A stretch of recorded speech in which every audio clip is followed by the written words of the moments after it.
我本是一个180斤肥宅，因听信女神一句玩笑，减到100斤就能和她在一起。我拼命减肥，最终身体垮掉。殊不知，女神早已和富二代走到了一起。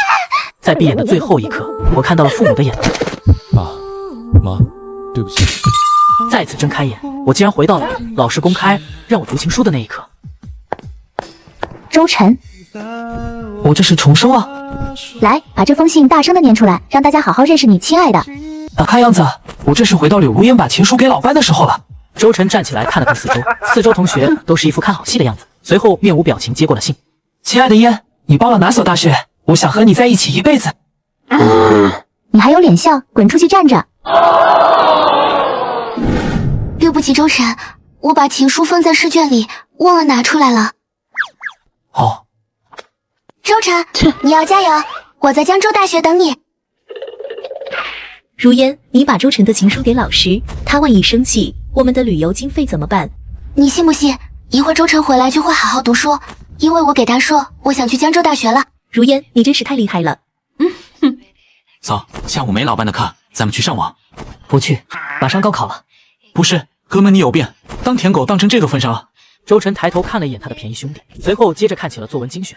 这时脚步声响起，2道影子映射到周晨脸上。周晨拿开书，发现竟然是柳如烟和田雪萌。周晨，我和雪萌中午有事，你帮我俩带个饭，谢谢啦。不是，周晨，你干什么去？吃饭。得了吧，我还能不知道你的舔狗样子？咋没见你给我带一份饭？好，起来。这真是你给我带的？谢谢你，周晨。这不是给你带的。陈小龙看了看周晨，又看了看脸色成猪肝色的柳如烟，忍不住笑出了声。周晨，你没听到我中午说的话吗？听到了，所以呢？那为什么没给我们带饭？你们给我钱了吗？人家小龙昨天请我上网，我今天请他吃饭，很合理。周晨，我不理你了。周晨，你最好下午给如烟道歉，否则……陈小龙此时关切地将手放在周晨额头，眼睛里满是问号。好大儿难道转性了？不科学啊！按照你这个舔狗属性，不应该。马上就要上课了，别贫了，抓紧吃饭。好。如烟，这个周晨一下午都没跟你道歉。放心吧，他就是一块狗皮膏药，甩都甩不掉的。柳如烟刚跟田雪萌道别，骑上车子准备回家，骑了一会，车链子竟然突然掉了，于是他便把车停在路边。他一时不知所措。柳如烟想起以前这种修车活都是周晨干的。周晨，你这个混蛋，需要你的时候死哪里去了？正巧周晨哼着小曲骑车经过。好一个周晨，你竟然还跟踪我！周晨，你要是想跟我道歉就道歉，把我车链子弄坏，故意制造偶遇，你可真幼稚。你戏也未免太多了吧？我每天放学都走这条路，而且我晚上在教室打扫卫生，根本没时间拆你的车链子。灯绿了，我走了。周晨，你个死宅男！刚骑车甩掉柳如烟，哼着小曲回到家门口，竟然一眼看见蹲着一个少女。班长，你咋跑这来了？周晨，下午自习课的时候，你不是问了我一个题吗？我解出来了，我教你。班长，你明天再给我讲就行了，不用特意跑一趟吧？不行，知识不等人，坐下。这道题应该先这样，然后……哦，原来如此，班长厉害。班长，要不要我送你？我记得你家离这挺远的。不用了，我家司机在等我。光顾着学习了，都忘了班长是小富婆了。对了，周志，明天填报志愿，你想报哪个大学？江州大学。因为柳如烟。啊？怎么可能？我是看了一本《重生之不当舔狗》的毒鸡汤，里面说为了别人改志愿，纯属脑子进水。好，以后题不会找我。走了。谢谢班长，明天见。小龙，今天怎么来这么晚？放屁！你爹我早来啊，反倒是你今天像打了鸡血一样来的那么早。毕竟平时可都是我等你。陈小龙和周晨说说笑笑的来到了校园，而此时陈小龙碰了碰周晨的胳膊。晨，你看看那边。周晨跟着陈小龙的胳膊看去，发现是柳如烟、田雪萌，还有一位男同学。此时柳如烟也发现了周晨他们后，刻意接过长发男同学手里的早餐，压着声音说道：“还特意给我和萌萌买早餐，真是太谢谢你了。”不客气，我也是替别人送的。谁呀谁呀？是谁就先不告诉你们了，反正你们以后早餐管够。周晨，你不要误会，我不认识那男的，我也不知道为什么有早餐，真的。和我有什么关系？走了，萌哥，听说食堂今天有鸡腿。如烟，你有没有发现周晨好像变了个人似的？欲擒故纵的老把戏，装高冷是吧？等着，只要我晾他3天，他他肯定像条狗一样爬回来求我。周晨和陈小龙来到了教室，周晨一眼就看到班长唐婉正在努力复习英语，于是也开始了学习。说，使劲抓。接下来的1个月是非常时期，为了让大家安心复习，我打算调下座位。班主任对整个班级的座位都进行了调整，唯独周晨的座位没有变化。老师，我呢？我也想换。你换哪儿都一样，各科成绩加起来还没人家唐婉1科高，换去月球能及格吗？不是我不想跟你换，你看看班上除了陈小龙，谁愿意和你坐一起的？老师，我愿意。唐婉，你疯了吗？你是要冲清北的苗子，怎么能让这个拖油瓶影响你？绝对不行！老师，周晨同学最近很用功，我觉得可以给他一个机会，而且帮助后进同学共同进步，也是我作为班长的责任。用功给柳如烟写情书吗？好，3天就给他3天，如果这3天他影响你学习，哪怕1次，我立刻把他调到最后一排，跟垃圾桶作伴。你给我好自为之。大家把高考志愿填一下，这只是模拟填写，下午放学前交上来。周晨拿到志愿表，毫不犹豫填上江州大学。周晨，你能不能有一点自知之明？就你的成绩还能考上江州大学？江州大学分数线580，你模拟考试300分不到，你模考那点分，拿什么考江州大学啊？这不是还有1个月学习时间吗？万一我考上了呢？我就当着全校师生的面倒立用鼻子给你写表扬信，还要发到学校公众号置顶1个月。跟班主任定好赌约后，周晨开始了充实的一天。转眼第4节课下课，周晨，干饭不积极，脑子有问题，快走快走！班长大人，一起去食堂。不了，肚子有点不舒服，你去吧。怎么了？要不要去医务室看看？不用了。好大儿，别磨蹭了，今天有鸡腿。周晨看了看低着头的唐婉，最终还是起身跟陈小龙去了食堂。饭后，周晨直奔小卖部买了一包7度空间和1瓶水，刚转身准备结账，就被田雪萌撞了个正着。田雪萌抬头见是周晨，火气更盛，正要发作，目光却扫到地上黑色塑料袋里露出的卫生巾包装。咦，是如烟让你来买了？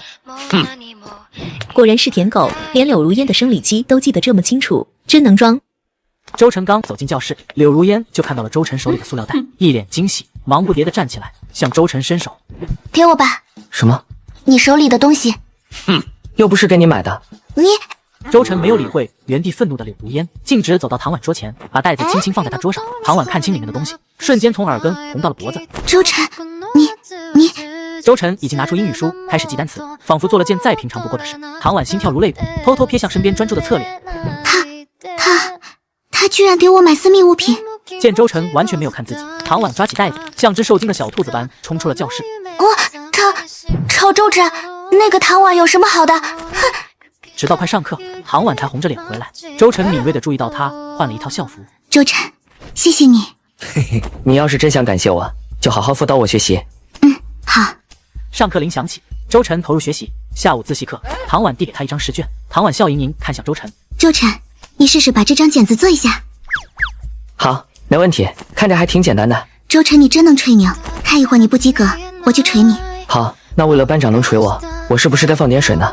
周晨顺手拿起桌上还剩半瓶的矿泉水，咕咚咕咚喝了好几口。唐婉的脸刷一下又红了。周晨，这瓶水是我的。难怪这么甜。周晨喝了我喝过的水，这算不算间接接吻？班长太容易害羞了，还挺有意思。快做题吧。周晨看着像一只熟透大虾的唐婉，笑了笑，也没接着逗小姑娘，转身开始认真做题。在快放学的时候，把试卷交给了唐婉。检查过试卷后，竟然能打70多分。要知道，之前周晨数学可都没及过格。周晨，你是不是背着我抄答案了？我可没有，为了不让班长捶我胸口，我只请学生附体。你这个吹牛大王，我不信。我发誓比珍珠还真。唐婉看着他认真的样子，忍不住噗嗤笑了出来。两人轻松嬉闹的一幕，被坐在教室另一角的柳如烟尽收眼底。她死死攥紧拳头，眼中几乎要喷出火来。柳如烟，这道题你会？会。哦。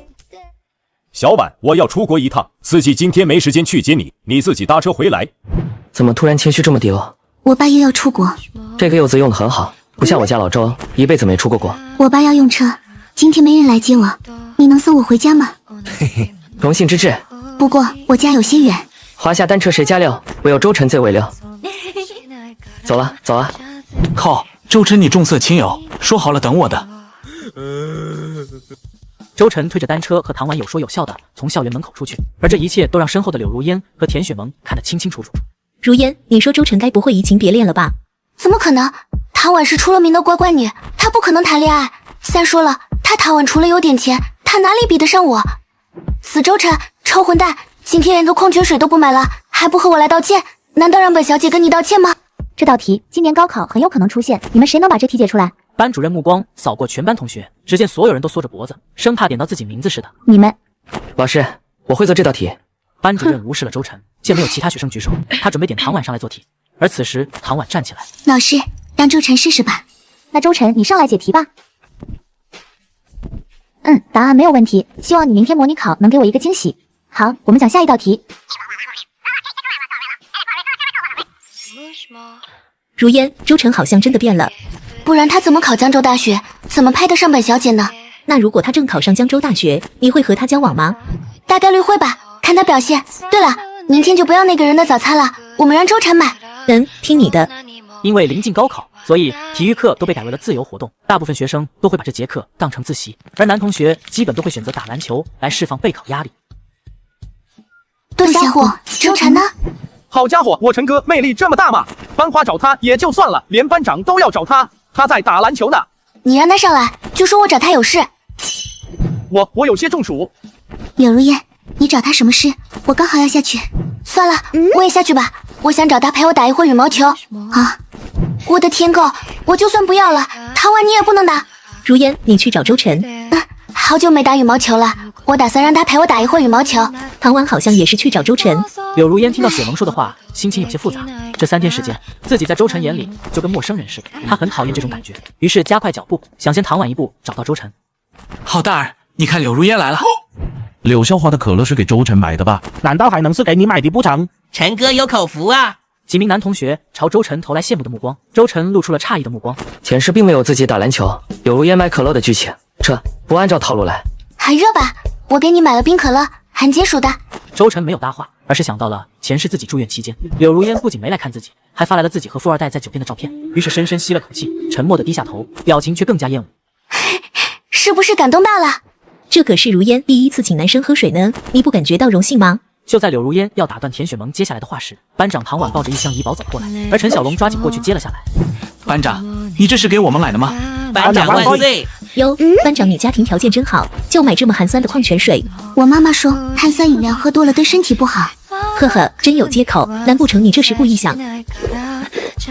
矿泉水挺好的，我挺喜欢喝的。周晨，你为什么不喝我给你买的可乐？不喝拉倒，点你了。那你陪我打一会羽毛球吧。没空。小婉，坐我这，这里凉快，我再打一场回去学习。小婉，他叫我小婉。雪萌，我们走，我再也不想理这个死周晨了。唐婉坐在周晨坐过的地方，满脸透红，满脑子都是想着周晨叫他小婉的画面，一直到周晨走了过来，也没缓过来神。怎么样，帅吗？很帅。我也觉得。你个自恋狂。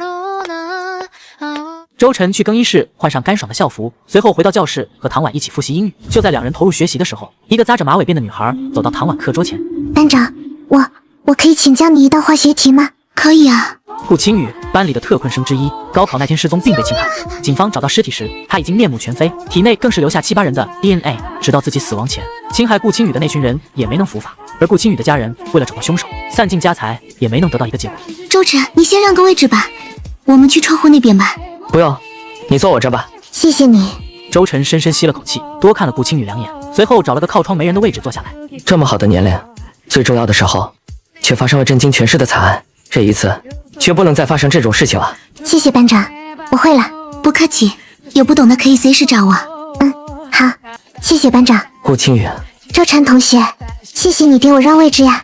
没事，我可以问问你为什么不住校吗？也可以不回答。周晨想着，如果顾青宇住校，就可以避免乘坐出租车，那样就可以规避惨案了。我爸妈在外省打工，我奶奶中风瘫痪了，我要照顾我奶奶。那你上学的时候，你奶奶怎么办？白天有好心的邻居帮忙照看，晚上就只能我自己照顾奶奶了。班长，周晨哥，谢谢你们了，我要回去给奶奶做饭了。难怪顾青宇这么舍，平时连公交车都舍不得坐。顾青宇有瘫痪在床的奶奶需要照顾，让她住校不太可能，而且重点高中的住宿费也不少。看来只有高考前不让顾青宇坐出租车。周晨同学，可以送我回家吗？可以啊，不过你得请我喝可乐。你不是不喜欢喝可乐吗？那得看是谁送的。谁送的不都一样吗？当然不一样。行了，赶紧走吧。时间在不经意间悄然流逝，转眼距离高考只有5天。同学们最近都很用功，老师相信你们一定能考上理想的大学。这小子这2次进步的真是飞速，2次摸底考试平均每科都在100左右，不会真要输给他赌约了吧？陈哥最近内卷严重啊，连午休都在做试卷。这算什么？他拉屎都带着英语书。我靠，这么离谱！此时有不少同学都眼神怨恨地看着周晨，仿佛在说：“你小子至于这么卷吗？”好了好了，都别说了，我再讲2句。班主任慷慨激昂地讲了一番长篇大论，无非就是考一所好点的大学，以后就业机会有很多，还举例了一些例子，让同学们听得津津有味，眸子里充满了向往。当然，并不是所有同学都能考上大学，没考上大学的同学也不要灰心。我带过的学生也有不少同学复读1年后考入名牌大学的。老师，您觉得我能考上江州大学吗？你的成绩很不错，接着保持，会变好的。我现在就担心有些人有点成就，就会飘飘然，最后什么都没得到。下课。呜呼，解放了！下一刻，教室里所有同学都在沸腾，也有不少同学选择坐在自己位置上保持沉默。此时的周晨也在沉默。重生1个月，马上就要见证自己努力了。小橙子，这个给你。这是，该不会是情书吧？陈哥，上晚学，今晚通宵，我请客。都什么时候，还想着通宵呢？那个丰富多彩的作文研究的怎么样？倒是研究了几天，但高考未必会以这个为题。研究了就行。陈哥，要是高考作文真以丰富多彩为题，我一定给你上高香。我也不缺点，反正多学点总没错。周晨，有事吗？谢谢你这2年对我的好。有话直说吧，别拐弯抹角的。周晨，其实我想告诉你的是，就算你考上江州大学，我也不会答应你的追求。你没事吧？你到现在还觉得我考江州大学是为了你？我知道你不会承认，但没关系，毕竟就你这个成绩，顶多3本。我是江州大学的天之娇女，根本不合适。柳如烟，你能不能要点脸？周晨哪里对不起你？你有必要说这些伤人自尊的话了？陈小龙最清楚，自从周晨喜欢柳如烟后，无条件对柳如烟好，而柳如烟只是无限接受周晨的好。现在自己的好蛋儿终于悬崖勒马不停，就着急了，现在还要打击周晨。他有自尊吗？难道他的自尊就是当着全班同学面念情书？说完了吗？小龙，走了。还没呢，我们打个赌吧。如果你能考上江州大学，我同意和你交往，怎样？柳如烟脸上挂着玩味的笑容，她想看看周晨背水一战，最后却没能考上江州大学的狼狈模样。好啊，那我拭目以待啊。这周晨真这么搞笑啊？就他，路边的狗考上的可能都比他高。就是，人最怕的就是没有自知之明。周晨那个废物不会感觉有唐婉的教导就能考上吧？陈哥，你没事吧？没事，我心理素质好着呢。上试也是这时候，柳如烟和周晨打赌，最后周晨还是没打进去，最后沦为他们的笑柄。而这次之死其他人，无非为了到时候狠狠地打柳如烟的脸。没过多久，周晨到家，拿出了唐婉给的新写信，拆开后映入眼帘的是非常工整娟秀的字迹。小橙子同学你好，还记得你之前说过的那句话吗？为了别人改变自己的人生是非常愚蠢的行为。你说会不会有那么一个愚蠢的人出现在你的世界中呢？我们江州大学见啊！难怪唐婉能考入985的成绩，却留在了江州大学。他真的是为了自己。唐婉，我们江州大学见。周晨正在回味唐婉的姓氏，周晨拉娜开门入。乖仔，今天放学这么早？对啊，放假5天，然后就高考了。乖仔，不要太给自己压力，考不上，爸爸妈妈也不会怪你。能不能对你儿子有点信心？没看你儿子最近这段时间废寝忘食的学习吗？哼，你要相信你儿子的实力。妈相信你，妈先去做饭。转瞬过了5天，周晨来到了人生重要的考核点。周晨6点钟就起床了，起床就看到了父母在客厅忙碌。周晨父亲看到周晨，当即走了过来。你起这么早干嘛？不休息好，哪来的精力考试？考场在2周，我骑车过去得1个多小时呢。谁让你骑车去考场的？坐出租车去考场，晚上能回来就回来，不能回来就在附近找个宾馆。这2天在外面吃好点。随后，周晨妈将手里4张100元大钞交给周晨。周晨愣住，毕竟他老爸工资1个月才800多。周晨紧紧抱住了父母。爸妈，谢谢你们。好好考试，不要有压力。好，我知道了，我走了。小雨，周婶，您怎么来了？咱们凑了点钱，这2天你高考得吃点好的。张婶从兜里掏出一叠皱巴巴的钱，面值不大，都是1块、2块的，甚至很难看到5块、10块的钱。不行的，我不能再要你们的钱了。顾青雨父母在外省打工，可从2年前他们就没回过，更没有寄过1分钱。这些年全靠张婶他们这些邻居接济。此时张婶霸道的将钱塞给顾青雨。傻孩子，你好好考试，这2天我来照顾你奶奶。谢谢张婶，你也替我和大家说声谢谢，我一定不会让大家失望的。好了，时间不早了，赶紧去学校吧。那张婶，麻烦你帮我照顾下奶奶。今天因为顾青雨奶奶不舒服，所以她去隔壁村买了一些药，耽误了不少时间。这回徒步去考场不现实，只能坐出租车才能赶到。然而顾青雨在公交站台10分钟，也没有一辆公交车。此时，一辆黑色轿车缓缓行驶过来。小姑娘，你是去参加高考的吧？你上车吧，送到考场只要1块钱。只有高考生有这样的福利，我再等等吧。马上就要下暴雨了，你也不想赶不上高考吧？叔叔又不是坏人。顾青雨左右环顾，发现路上确实没什么车。思忖片刻后，他伸手抓住了汽车门把手。而就在这时，一道声音传来：“顾青雨，这么磨叽干嘛？你还要不要考试了？不上车我可走了啊！”我有同学来找我了。胖子司机皱眉，看着从远处来的周晨，下车绕到顾青雨身旁，将他推进车里，随后掏出匕首，威胁顾青雨不要大吼大叫。看到匕首的顾青雨娇躯颤抖个不停。就在这时，周晨的自行车狠狠撞在小轿车前，他手里拿着事先准备好的砖头，指着胖子怒吼道：“下车！你给我下车！小屁孩儿滚一边去！信不信老子撞死你！”周晨上去就是一转头拍在胖子的脸上，胖子司机被砸得七荤八素，胖子眼神恶狠狠看向周晨，手里拿着匕首下车。顾青雨当即大喊：“周晨，你快跑！”这个年代，即便是县城，也还未被监控完全覆盖，更何况郊区的村子。但这是周晨重生后做的第一件有意义的事情，他必须要把顾青雨救下来。我已经报警了，你现在走还来得及。胖子手里握着匕首，直接朝周晨刺去。周晨身子往旁边一躲，紧接着跟胖子纠缠在一起。没多久，周晨就被胖子按在地上掐住脖子。就在这时，一道声音传来：“哎，光天化日之下，你要杀人？你也想多管闲事？”青年侧头看向黑色轿车，通过挡风玻璃看见了哭得梨花带雨的顾青雨。他立刻意识到这胖子司机很有可能是人贩子，随后上前便是一个扫腿，踢在胖子脖子处，一脚下去，胖子当场昏厥。这么不经打，你没事吧？没事。周晨站起来，随后去黑色轿车驾驶室解锁车门。顾青雨从车里下来，忽然就抱住了周晨，大哭道：“周晨，谢谢你。”好了，没事了。周晨转头想感谢那人，却发现没有身影。此时，一辆宝马车驶过，而宝马车内的唐婉看着抱着顾青雨的周晨，心情低落。唐杰发现妹妹心情低落，随后开口问道：“怎么？看你好像心情不好。”“没有。”“别分心，好好考试，争取考进清华北大。”周晨在附近商场随便买了一身衣服，随后和顾青雨一起来到了高考学校门口。脸上怎么回事？骑车的时候链条断了，摔了一跤。进去吧。好的。周晨进入考场只用了30来分钟就写完了试卷，也成了整个高中第一个走出考场的考生。这么早就出考场，估计交白卷的吧？看着就没啥出息，真替他爸妈感到寒心。还好不是我儿子，要是我儿子，老子非打断他的腿。卧槽，老周，那小子怎么像你儿子啊？不是我儿子，我儿子没那么胖，早上出门也没穿这身衣服。虽然现在还在下雨，但是周光明很确定这不是周晨，因为周晨早上出门穿的不是这套衣服。然而没多久，周光明看着周晨脸都绿了。周晨，你脸怎么回事？早上骑车链条蹬断了，摔了一跤。都是老爸不好，早上应该送你来学校的。话说怎么这么早出来？是不是交了白卷？什么叫交白卷？这叫做实力。那些语文题太简单了，我最起码能考140分。我没跟你开玩笑。我也没开玩笑啊。周晨，我看你爸挺老实的，你怎么就不能脚踏实地做人呢？多说无益，考试成绩下来自见分晓。转眼第一天考试已经结束，周晨每场考试都是30分钟不到就出校门，而得知此事的江县记者早在校门等着采访周晨。同学您好，您就是那个连续4场考试都30分钟交卷的考生吗？是我没错了。那可以采访您一下吗？请问您30分钟交卷有认真答卷吗？是不是有很多题不会做，所以干脆破罐子破摔，放弃了继续答卷呢？题太简单，所以出来的早。那同学可以留个联系方式吗？我们希望您高考分数下来后能继续采访你。可以，我把我爸的电话号码报给你。周晨接受完采访后，刚想要离开，身后却传来了一道声音：“你就是周晨吧？”“我是。”“方便和我们去所里走一趟吗？”“可以的。”周晨和顾青雨被中年人带上一辆警车，崔老师也跟着去了派出所。男子掏出黑车司机照片，对周晨一番询问，而周晨把早上的经历一五一十的说了出来。现在我问你最后一个问题，据我所知，你和顾青雨同学不是很熟悉，甚至平时很少有交集，请问你为什么会在考试这天骑着单车跨越30多公里的去找他？周晨明白，因为自己的未卜先知，警察怀疑自己和那胖子司机有关系。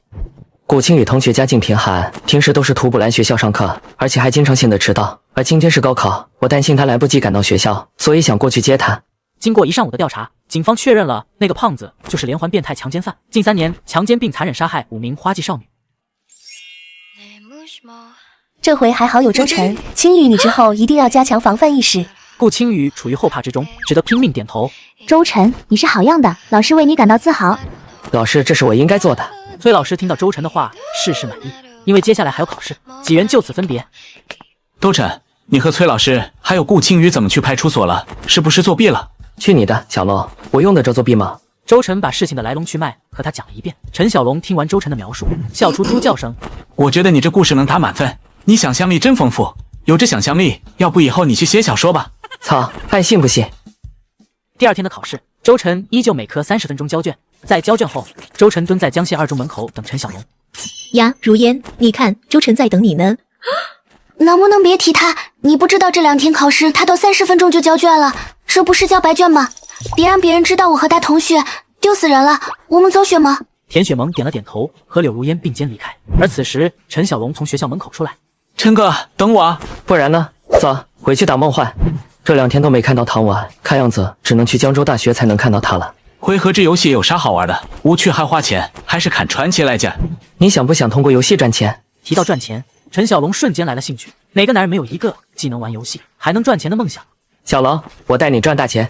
赚大钱？多少钱才算是大钱？先定的小目标100万。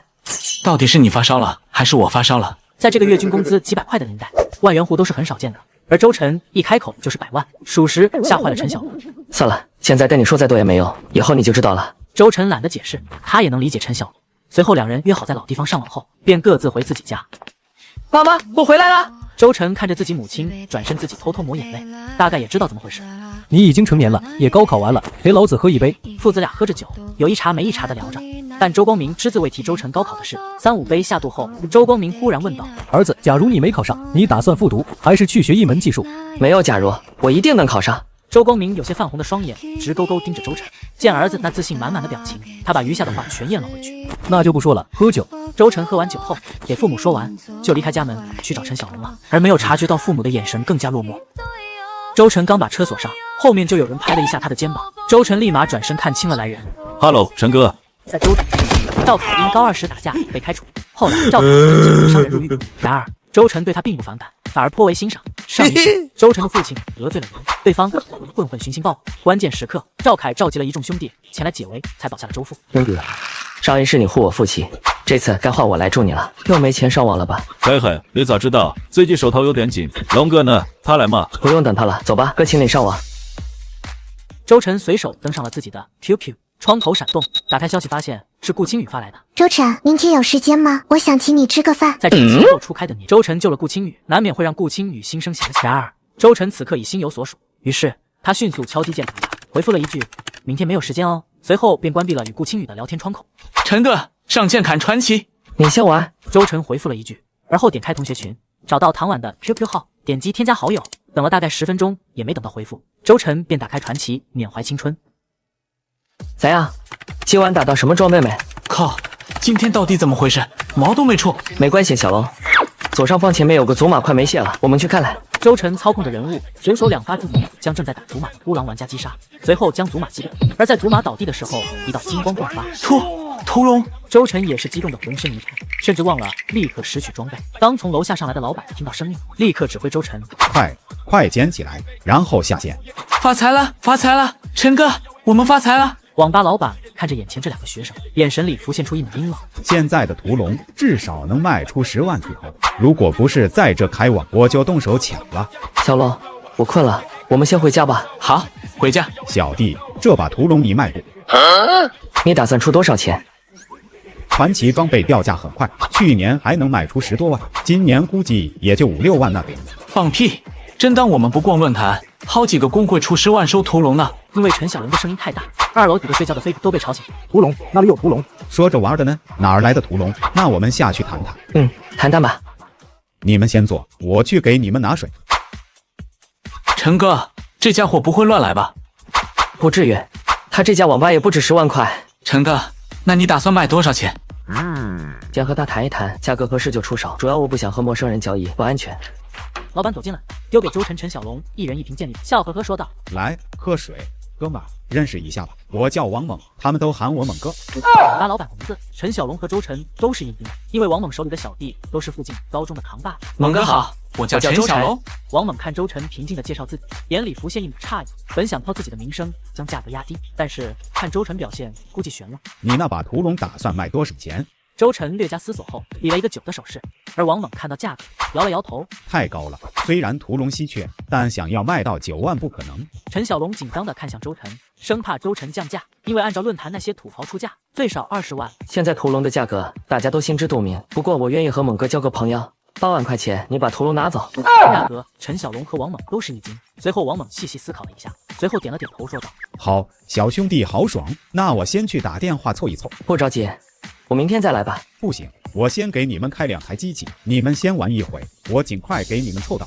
王猛怕周晨和陈小龙出门，就去找别的买家。周晨也明白老板怎么想，于是笑着说道：“那行吧，你尽量快一点。”半个小时后，周晨和王猛进行了交易。交易后，周晨带着陈小龙走出网吧，吃起来了早饭。就在此时，周晨突然拿出来2万块钱，甩在桌子上，对陈小龙说道：“小龙，这2万块钱是你的。”陈哥，这……陈小龙不可思议地盯着周晨，因为这2万块钱在这个时候可以买半套房子，而周晨就水灵灵地给了自己。拿着吧，我先回去了。周晨说完，立刻起身朝着附近最大的商场走去。在商场逛了一圈，狠心买了3个当时最新款的摩托罗拉的手机，随后在菜市场买了一些菜，回到家中。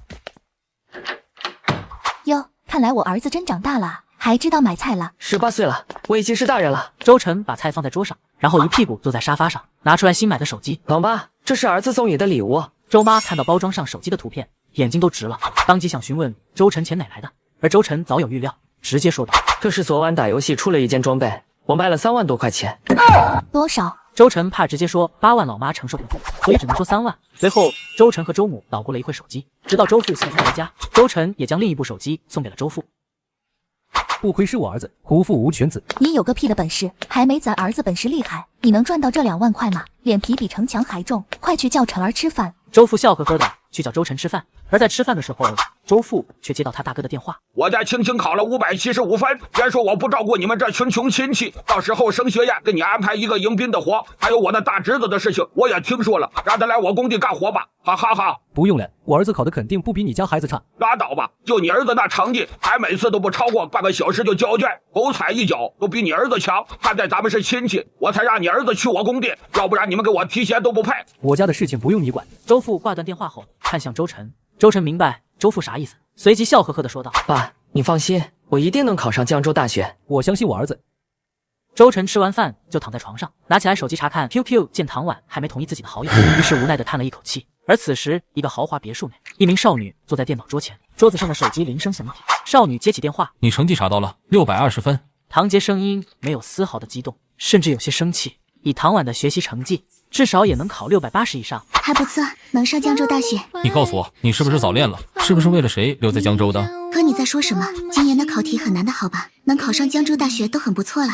哎，算了，随便你吧。谁让我就你这么一个妹妹呢？那帅气温柔多金的哥哥，能不能再帮我扎扎地中周晨的成绩？上次见义勇为那小子，果然你对他有意思。早知道我揍他一顿的。哥，你别乱说，他是我辅导的，我想知道他进步了没。3天给你说他的成绩，我就知道哥哥最帅了。很快就过去20多天，也到了去学校查成绩的日子。周晨和陈小龙2人在校门口碰见了田雪萌和柳如烟。此时，柳如烟高傲地看着周晨：“周晨，就你30分钟不到就交卷的，还来查成绩啊？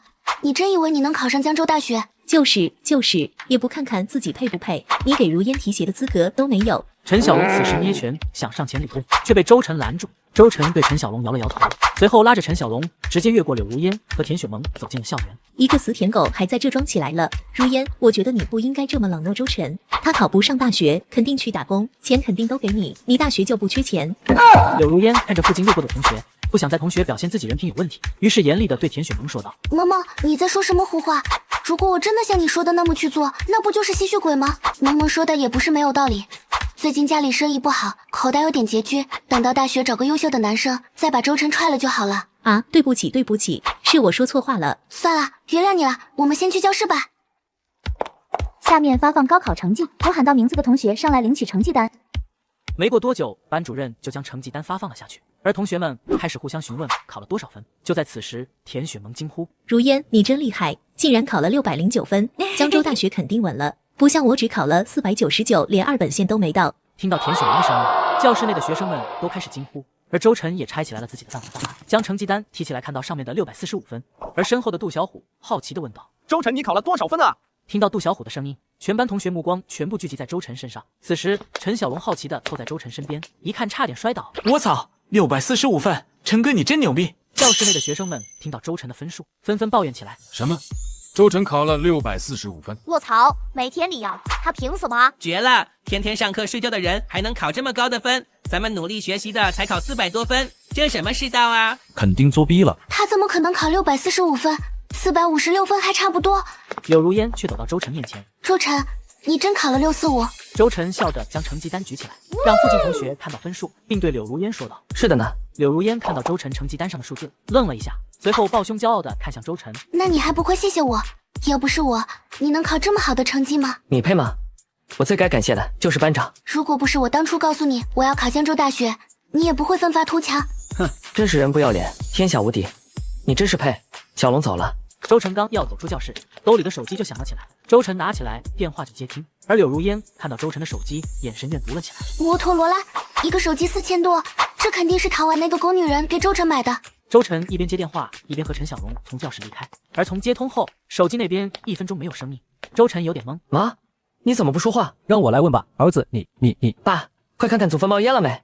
你儿子考上了江州大学。真的，儿子，爸准备好升学宴了，但是咱们村都去你大伯那边了。放心吧，爸，我这边可能要多带点同学过去，等会吧。周父笑着说好，随后挂断电话。而学校广播器传出来了班主任的声音：“周晨同学在吗？请看教学楼。”周晨停下了脚步，看向教学楼。教学楼上写着：“热烈祝贺高3一班周晨同学考上江州大学。”而周围同学议论纷纷：“那不是崔老师的声音吗？”我去，周晨到底考了多少分？老师都给他拉横幅了，好像是645分。一时间，附近所有同学都靠在周晨附近，询问周晨的升学宴他们能不能去。而周晨先是向教学楼方向深深鞠了一躬，朝着附近同学笑着回复道：“要吃酒的，现在就跟我去江县聚贤楼。我先回去拿点钱，份子钱可不能少了。我也得先回去一趟。”还回去个啥？你们要多少钱？我先借给你们。陈小龙直接从兜里掏出10张100元大钞，同学们再次瞠目结舌。从小卖部换完钱，给同学分完钱后，朝着聚贤楼走去。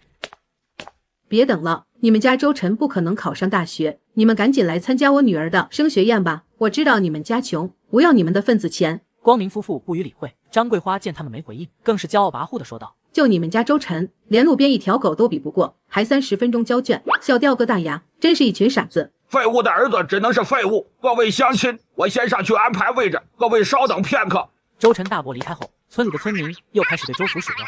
在周福忍无可忍的时候，周晨声音传来：“爸妈，你们吵啥呢？”周晨大老远就听见了老妈的声音，看见马富贵，心里大致猜到了一些。周晨迅速走到周父面前，将成绩单给周父。“爸，这是我的成绩单。”周父小心翼翼地从档案里拿出周晨的成绩单，成绩单上那645的分数赫然出现在众人眼前。随后周父周母把周晨抱进怀里：“好儿子，出息了。”“爸妈，这下子可以放心了吧？”马富贵接过周晨的成绩单看了看，又质疑地看向周晨说道：“周晨，你这个成绩单不会是造假的吧？”周晨同学听到马富贵的话后，立马开始反驳：“这位老人家，周晨的成绩单是我们看着老师发下来的，他并没有造假。”“对，我们可以作证。”“就是小学考传人。”“俺们村也有不少这种人，反正就是见不得别人好。”马富贵看着情绪激动的学生们，拿着成绩单的看了看，干笑着将其还给周光明，并从兜里掏出1张100大钞，对周府说道：“光明啊，刚才是哥说错话了，你不要往心里去，这是我的份子钱。”“马老哥刚才说了啥？我怎么不记得了？”马富贵和周父都是一个村的，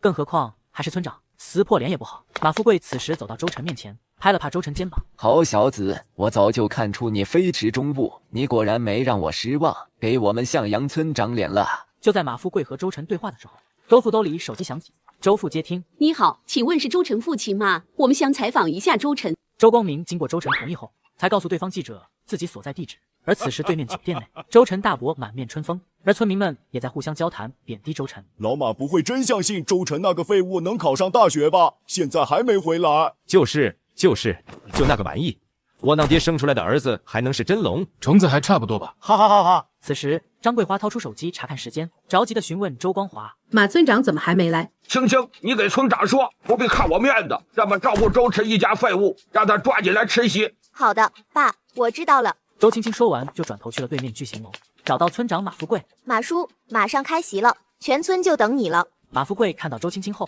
从兜里掏出100元递给周青青：“青青，你堂哥考上江州大学了，在哪吃不是吃，你说对吧？”“怎么可能？就那个废物！”“你不信的话，进去看看吧，记者在里面采访。”周青青当即打开包厢的一条缝，看到了记者手举周晨成绩单，上面鲜艳的645分数刺红了周青青的双眼，随后失魂落魄地走回了对面酒店。周光华看着周青青一个人回来，皱眉问道：“村长呢？”“周晨考上了江州大学，而且记者正在采访。”周青青话落，本来嘈杂的包厢里瞬间安静，而周光华立即打开电视，看到了记者采访周晨。而记者正拿着周晨成绩单，众位村民看到周晨考到江州大学，纷纷向周光华说道：“光华，我也收到光明的请帖了，我去随个份子钱。我也是，我也是。我打小就看周晨这孩子行。另一边，周晨接受采访也临到尾声，记者笑容融的面对镜头说道：“周晨同学的升学宴也要开始了，我们就不多打扰了。下次我们会采访周晨父母，询问怎么才能培养这么优秀的孩子，敬请期待。”没过多久，周晨升学宴结束，陈小龙和周晨被灌多了。等周晨清醒，已经是第2天了。周晨拿起手机，发现有很多消息，周晨一个个回复。暑假剩余的时间，周晨在不断的参加同学的升学宴，直到这一天中午，周晨被父母的大笑声吵醒，走到客厅询问父母：“爸妈，怎么？”何英立刻拿着手里的录取通知书走过去，激动的一把抱住周晨：“儿子，你看看这是什么？不就一份录取通知书吗？你至于吗？妈，至于？你不知道，我当着那些邻居面拆开录取通知书，他们那个眼神太爽了。先吃饭吧，吃完我带你去办存折，把那2万给你存上当生活费。”周父拿起烟，想要美美的点上，却被周晨拿走。不用，我身上还有1万多。还有，爸，别忘了我们的赌约。就是，你可是答应了儿子，考上大学就戒烟，男子汉大丈夫不能言而无信。戒烟就戒烟。周父看着手中的香烟，不舍得将其中扔到了垃圾桶。而周晨看向周母说道：“妈，你得看着点吧，不能再让他抽烟了。”好，你放心，如果他再抽，劳资让他睡大街。周晨之所以让周父戒烟，也是怀疑上世周父得了肺癌，但是当时自己病入膏肓，所以一直瞒着自己和母亲。这一次，我一定要阻止悲剧，迎接美好的生活。在饭桌上，周父一直劝周晨，周晨才答应在存折内存入1万元。时间飞速而逝，很快就到了要开学的日子。周父和周母站在小区门口，满脸不舍地看向周晨：“去学校了，好好吃饭，要是瘦了就别回来了。”周晨看着周父和周母头上略显发白的发丝，已经发酸，但还是强忍微笑，看着父母说道：“你们也是，不要总想着省钱给我用，我自己能赚钱的，我一定要尽快赚钱，买好房子就把父母接过去。”行了，赶紧上车吧，火车可不会等你。周光明把周晨的行李塞进了后备箱，然后掏出一包8喜烟塞给陈光荣：“老弟，路上开慢点。”周哥，你这太客气了，我这烟根本抽不完，你自己留着抽吧。周父哭笑不得，将和儿子打赌的事情说出。陈光荣哈哈大笑的说道：“好，那我拿着了，时间也不早了，也该出发了，等回来咱们再聊。路上小心。”到了，你们保重。放心吧，叔叔阿姨，我和周晨学校不远，我能去看着他。好，辛苦你了，小龙。车子远行，周父周母站在原地，久久没能回神。而在车里的周晨低着头，内心想着：“爸妈，放心吧，我一定会努力赚钱，尽快买上房子。”陈小龙看周晨心情低落，于是半开玩笑道：“好大儿，别难过了，有为父了。”周晨举起拳头，威胁道：“去你丫的！”周晨和陈小龙嘻嘻哈哈打闹了半天，到了车站。而从周晨踏入列车的那一刻，崭新的人生才正式步入正轨。周晨和陈小龙到达江州已经是晚上7点。周晨和陈小龙拖着行李刚出车站，就有一道声音传来：“2个小帅哥，住宿部10块钱。”就在陈小龙即将要答应的时候，周晨大喊：“小龙，我说来接我们了，今天不住宾馆。阿姨，不好意思，我们今晚有住处了。”不好意思，阿姨，我把这个事忘了。大妈随后暗暗道了一句晦气，随后转身就走。而陈小龙看向周晨，不解地问道：“陈哥，为什么不住？”这个你别问了，对你有好处。周晨在前世就上过当，所以对里面的道道很清楚，不想让陈小龙被坑，于是带着陈小龙找了一家电脑房入住。而周晨刚登录 QQ 就给赵凯发消息：“凯子，在不？咋了，陈哥？”周晨将自己搬砖赚钱的想法给赵凯说了一遍，而赵凯也是欣然同意。而周晨刚关闭和赵凯的聊天框，就有一条好友申请出现在界面。周晨同意后，那边立马发了一条消息：“你好啊。”“你好，你是？”“你可以叫我婉儿。”周晨看到这个名字很激动，因为2个月唐婉都没有同意周晨的好友申请。随即周晨回道：“我的好班长，你终于叫我了。”“什么？你是不是认错人了？我叫白婉婉。”周晨直接看到这条消息后笑了笑，心里想到：小班长还想骗我？那不好意思，我不加别的女生，删了。周晨没有犹豫，将唐心果冻删了。没到1分钟，唐心果冻再次申请好友申请。周晨同意后，逗了逗唐婉，直到唐婉下线，周晨才转头看向陈小龙：“小龙，走吧，咱们出去吃点东西。”陈小龙点了点头：“好，陈哥。”周晨和陈小龙嘻嘻哈哈的走在路上，在等红绿灯的时候，陈小龙突然问周晨：“陈哥，之前你说咱们一起赚钱的，什么时候开始？”我喊了赵凯，等他过来了再说。毕竟他学习不行，在学校浪费时间，还不如跟我们赚钱。我感觉赵凯不靠谱，这小子一身反骨，翻脸比翻书还快。这个你不用操心，我有办法让他老老实实听话。周晨在上市被业务经理各种洗脑，所以这一套周晨手拿把掐，打算将这套用在赵凯身上。而就在此时，周晨兜里的手机突然响了2声，周晨掏出一看，是唐婉小号发来的消息：“你女朋友漂亮吗？她多大？你们交往多久了？怎么不回我信息呢？”周晨看着手机不停发出来的消息，笑了笑，随后回复唐婉：“跟你有关系吗？我就是好奇嘛。好奇心害死猫，我们又不熟悉，我为什么要告诉你那么多？一回生，二回熟，那我明天再找你聊天，但是你明天必须得回答我今天的问题啊。”回复完这句话，溏心果冻的头像就变成了灰色。周晨哑然一笑，随即将手机揣进裤兜。陈小龙忍不住好奇问道：“谁？应该不会是柳如烟吧？”周晨一脸看傻子的样子看陈小龙。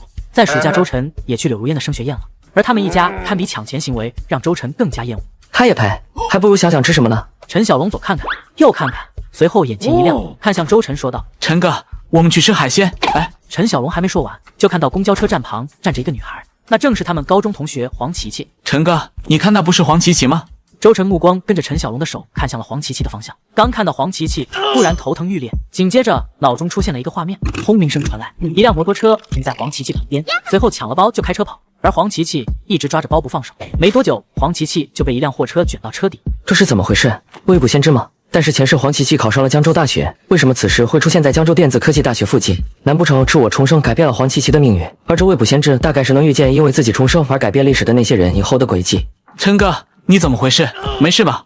黄琪琪有生命危险，赶紧带她走。好烫，陈哥，你怎么突然发烧了？这都开始说胡话了。你快去，快点。我这就去。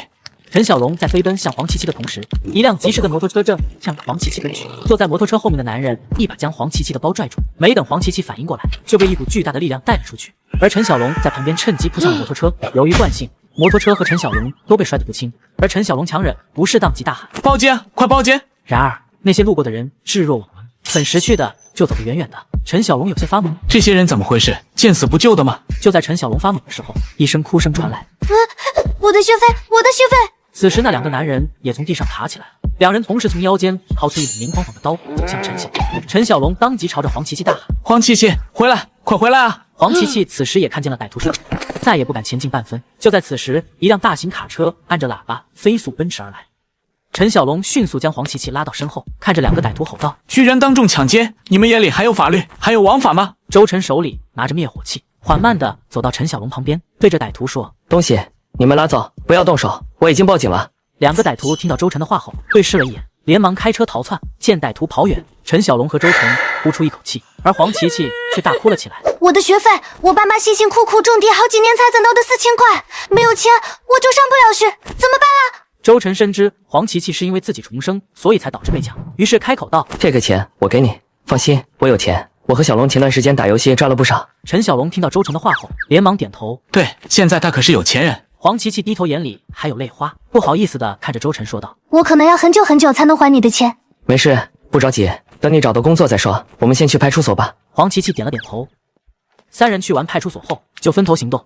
周晨去酒店取钱，而陈小龙带着黄琪琪去了饭店，一口气点了9道菜。没多久，周晨就到了饭店，看着陈小龙将黄琪琪揽在怀里，周晨坏笑着说道：“小龙可以啊，这么快就把黄琪琪同学泡到了。”听到周晨的玩笑话，陈小龙瞬间脸红，将手抽回，结结巴巴地说道：“没有，对不起，黄琪琪，我不是故意的。”没关系。周晨看着两个人脸红的样子，也没有接着逗他们，将钱拿出后放在黄琪琪面前。黄琪琪看到钱后更不好意思，站起身对着周晨鞠了一躬后说道：“周晨，真的谢谢你，我一定会尽快还你的。”好了，都是同学，来，我们为了自由干杯！三人共同举杯，喝完以后，刚要开动，周晨的手机就响了起来。周晨本以为是唐婉发的消息，掏出手机才发现是顾青雨。周晨哥哥，你到江州了吗？刚到不久，你也到了吗？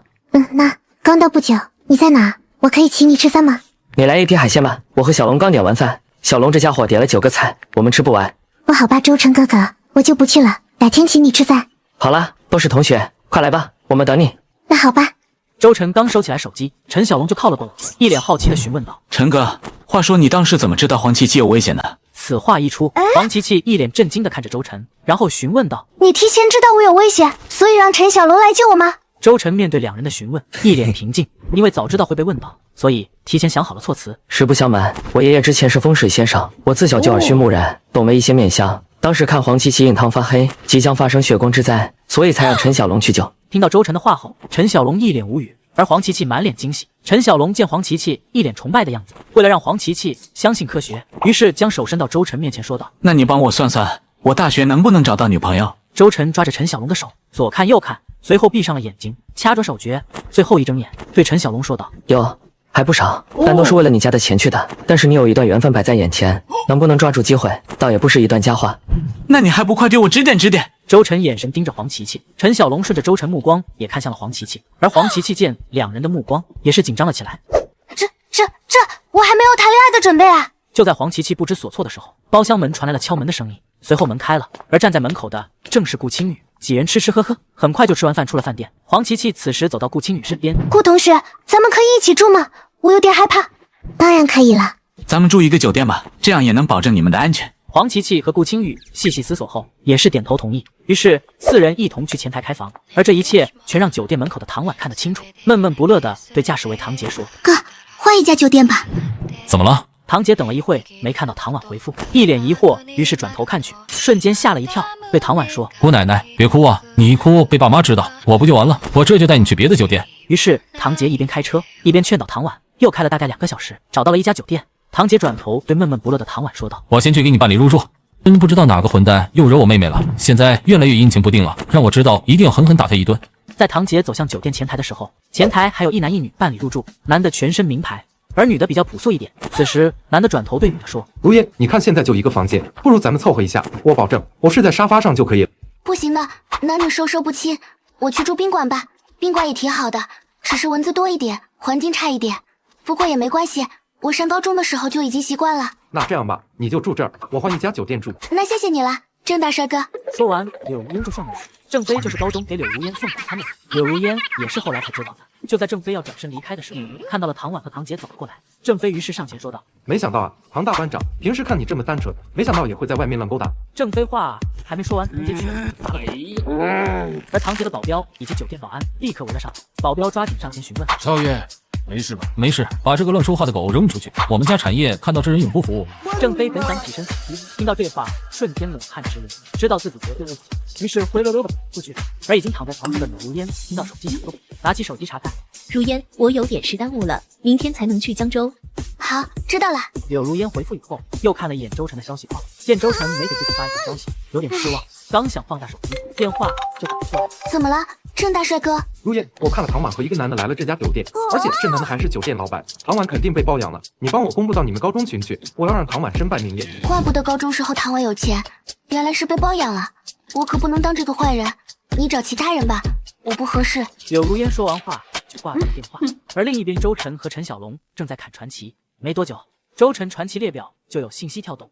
周晨打开一看，原来是带自己入坑的游戏师傅，天下第一剑客在吗，老弟？怎么了？天下第一剑客和周晨寒暄了一会，便以妹妹白血病为由向周晨借钱，而周晨思索了一会，答应借他1000。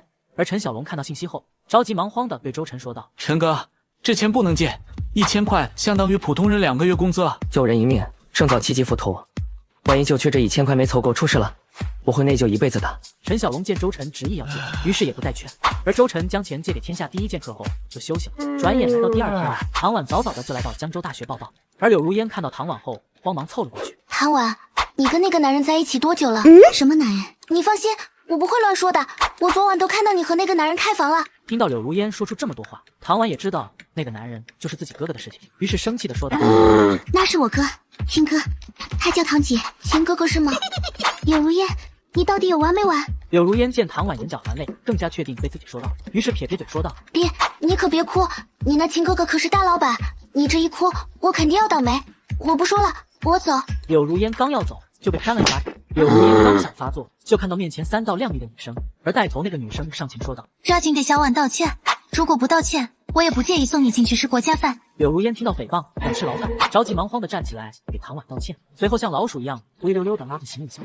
看到柳如烟跑了以后，唐婉不禁地气数在怀里：“玉琪姐越来越漂亮了，真是便宜我哥那个混蛋了。”林夕瑶是唐杰青梅竹马，两人去年已经订婚，等毕业就会和唐杰结婚。林夕瑶看着唐婉撒娇的样子，于是笑了笑说道：“小婉，走吧，姐姐带你去报道。”另一边，周晨刚收拾好自己的床位，就给唐新果冻发了消息。就在周晨刚放下手机，躺在床上等唐婉消息，就听到门被踹开。郑飞带着一塑料袋可乐走了进来。自我介绍一下，我叫郑飞，初来乍到，请大家喝可乐。听到郑飞说的话，宿舍内其他舍友齐齐欢呼，而郑飞直接走到周晨面前，与周晨说道。周晨帮我把唐婉和一个男人开房这个消息传到你们高中去，我给你50块钱。周晨本不想搭理郑飞，却听到郑飞说唐婉和一个男人开房，周晨根本不相信唐婉会这么做，于是坐起身，冷冷的对郑飞说道：“乖，我不缺你那一点烂钱。”郑飞见周晨不帮忙，于是一只手搭在周晨肩膀，另一只手掏出100块钱，对周晨说：“你帮我，我给你100块钱。”听到此话，周晨直接甩开郑飞，恼怒的对郑飞说道：“造谣是犯法的，信不信我报警？”我可是亲眼看到的，而且那男的还是自己酒店老板。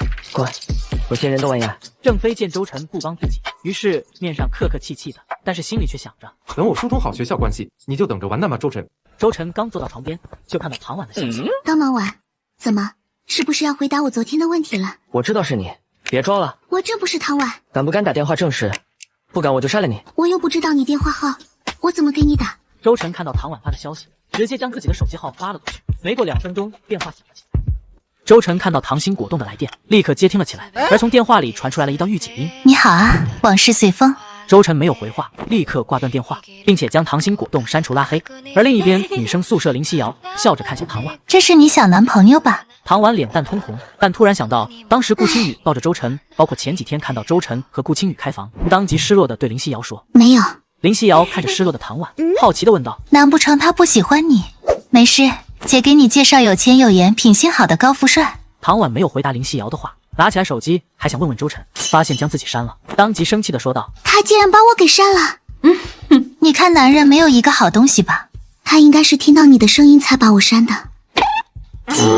什么意思？你给我说他叫什么？我去找他算账。好了，西西姐，你抓紧回宿舍吧。林夕瑶在临走之前警告了一下唐婉宿舍其他人不要欺负唐婉，看到他们瑟瑟发抖后才放心离开。转眼第2天，唐婉早早来到教室，却看到周晨和顾青宇搭话，心情低落。而就在这时，一道声音传来：“同学，我可以坐你旁边吗？”哼，又没人拦着你。嘿嘿，小婉，好久不见，我好想你。在座位后排的顾青宇看着周晨和唐婉说话的顾青宇，心里一阵刺痛。哈，他喜欢的是唐婉，还是自己自作多情了？唐婉看着顾青宇失落的样子，随后看向周晨问道：“你怎么不坐顾青宇那边？你不怕他吃醋吗？你俩都抱在一起了，还去酒店开房了，你难道想……”